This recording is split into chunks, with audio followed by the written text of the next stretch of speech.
एक आदमी की पत्नी अचानक से बहुत बीमार पड़ गई। मरने से पहले उसने अपने पति से कहा, मैं तुम्हें बहुत प्यार करती हूँ। तुम्हें छोड़कर नहीं जाना चाहती। मैं नहीं चाहती कि मेरे जाने के बाद तुम मुझे भुला दो और किसी दूसरी औरत से शादी करो।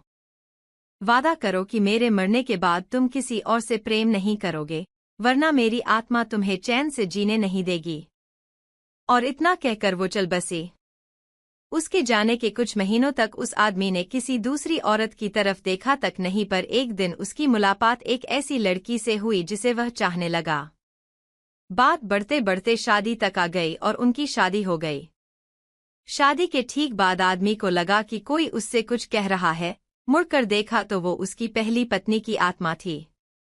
आत्मा बोली, तुमने अपना वादा तोड़ा है, अब मैं हर रोज तुम्हें परेशान करने आऊंगी। और इतना कहकर वो गायब हो गई। आदमी घबरा गया, उसे रात भर नींद नहीं आई। अगले दिन भी रात को उसे वही आवाज सुनाई दी, मैं तुम्हें चैन से नहीं जीने दूंगी। मैं जानती हूं कि आज तुमने अपनी नई पत्नी से क्या क्या बातें की। और उसने आदमी को अक्षरश एक एक बात बता दी। आदमी डर कर कांपने लगा। अगले दिन वह शहर से बहुत दूर एक ज़ेन मास्टर के पास गया और सारी बात बता दी। मास्टर बोले, ये प्रेत बहुत चालाक है। बिल्कुल है, तभी तो मेरी एक एक बात उसे पता होती है। आदमी घबराते हुए बोला। मास्टर बोले, कोई बात नहीं, मेरे पास इसका भी इलाज है। इस बार जब तुम्हारी पत्नी का भूत आए तो मैं जैसा कहता हूं तुम ठीक वैसा ही करना। उस रात जब आत्मा वापस आई तो आदमी बोला, तुम इतनी चालाक हो, मैं तुमसे कुछ भी नहीं छिपा सकता। और जैसा कि तुम चाहती हो मैं अपनी पत्नी को छोड़ने के लिए भी तैयार हूं, पर उसके लिए तुम्हें एक प्रश्न का उत्तर देना होगा। और अगर तुम उत्तर न दे पाई तो तुम्हें हमेशा हमेशा के लिए मेरा पीछा छोड़ना होगा। पत्नी का भूत बोला, मंजूर है, पूछो अपना प्रश्न। आदमी ने फौरन जमीन पर पड़े बहुत सारे छोटे छोटे कंकड़ अपनी मुट्ठी में भर लिए और बोला, बताओ मेरी मुट्ठी में कितने कंकड़ हैं। और ठीक उसी समय भूत गायब हो गया। कुछ हफ्तों बाद वो एक बार फिर से ज़ेन मास्टर के पास उनका शुक्रिया अदा करने पहुंचा।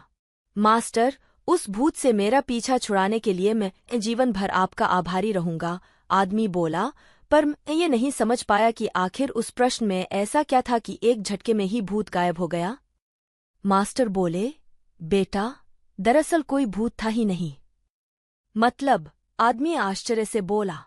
हाँ, कोई भूत था ही नहीं। दरअसल दूसरी शादी करने की वजह से तुम्हें एक अपराधबोध महसूस हो रहा था और उसी वजह से तुम्हारा दिमाग एक भ्रम की स्थिति पैदा कर तुम्हें भूत का अनुभव करा रहा था, मास्टर ने समझाया। पर ऐसा था तो वो मेरी हर एक बात कैसे जान जाता था? आदमी ने पूछा।